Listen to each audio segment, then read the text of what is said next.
অন্যায় ও অধর্মের বিরুদ্ধে ন্যায় ও ধর্মের জয় হয়েছিল মহাভারতের যুদ্ধে।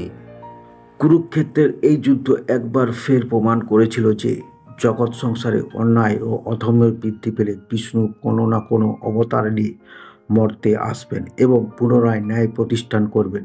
এই যুদ্ধ তার ব্যতিক্রম নয়। কারণ বিষ্ণুর অবতার কৃষ্ণের পথপথ সমাজ ন্যায় ধর্ম স্থাপন হয়। মহাভারতের এমন বহু ঘটনার উল্লেখ রয়েছে যা এখনও আমাদের মনে শিহরণ সৃষ্টি করে। এমন একটি ঘটনা হলো যুদ্ধের পর কৃষ্ণর রথ পুড়ে যাওয়া। আপনারা কি জানেন, মহাভারতের যুদ্ধের পর দাউ দাউ করে জ্বলে উঠেছিল অর্জুনের রথ। অর্জুনের রথে নন্দিঘোষ মহান ধনুর্ধারী। অর্জুনের ধনুকের নাম ছিল গাণ্ডীব ও রথের নাম ছিল নন্দিঘোষ। বরুণ দেবের কাছ থেকে এই রথ পেয়েছিলেন তিনি। 4টি ঘোড়া মিলে টানা 7 রঙের এই রথ, এর কারণে অর্জুন শ্বেতবাহন নামে পরিচিত। মহাভারতের যুদ্ধের অর্জুনের রথে বিরাজমান ছিলেন একাধিক দেবতা। মহাভারতের যুদ্ধের সময় কৃষ্ণ ছিলেন অর্জুনের সারথি। আবার এই রথের ধ্বজায় হনুমান বিরাজমান ছিলেন। আবার চাকার শেষনাগ অর্থাৎ বলরাম।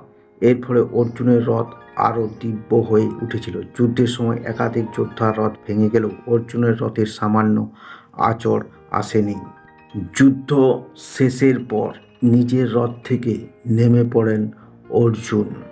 মহাভারতের যুদ্ধ সমাপ্ত হওয়ার পর কৃষ্ণ এবং অর্জুন রথ থেকে নামার জন্য প্রস্তুত, কিন্তু কৃষ্ণ নিজে নামার আগে অর্জুনকে রথ থেকে নেমে পড়ার ইশারা করেন।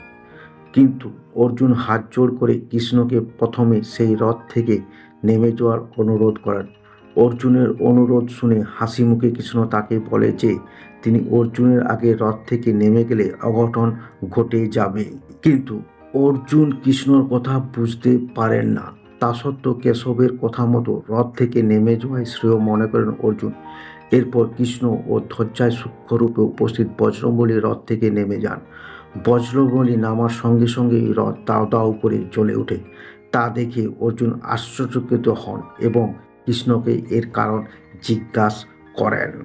অর্জুনকে রথ পুড়ে যাওয়ার কারণ জানান কৃষ্ণ। কৃষ্ণ অর্জুনকে জানান যে এই রথে ভীষ্ম পিতামহ, দ্রোণাচার্য ও কর্ণের দিব্যাস্ত্র আঘাতে অনেক আগেই পুড়ে গিয়েছিল। কর্ণের তীরের এই রথের সবচেয়ে বেশি ক্ষতি হয়। রথে স্বয়ং কৃষ্ণ বিরাজমান, ধ্বজায় বজ্রবলী অবস্থান করছে, তাই কোনো ক্ষতি হয়নি। উল্লেখযোগ্য, কর্ণ বধের পর অর্জুনের মধ্যে অহংকার জন্ম নেয়। কৃষ্ণের একথা শোনার পর অর্জুনের অহংকার চূর্ণ হয়। এরপর কৃষ্ণর সামনে নতমস্তক হন পার্থ।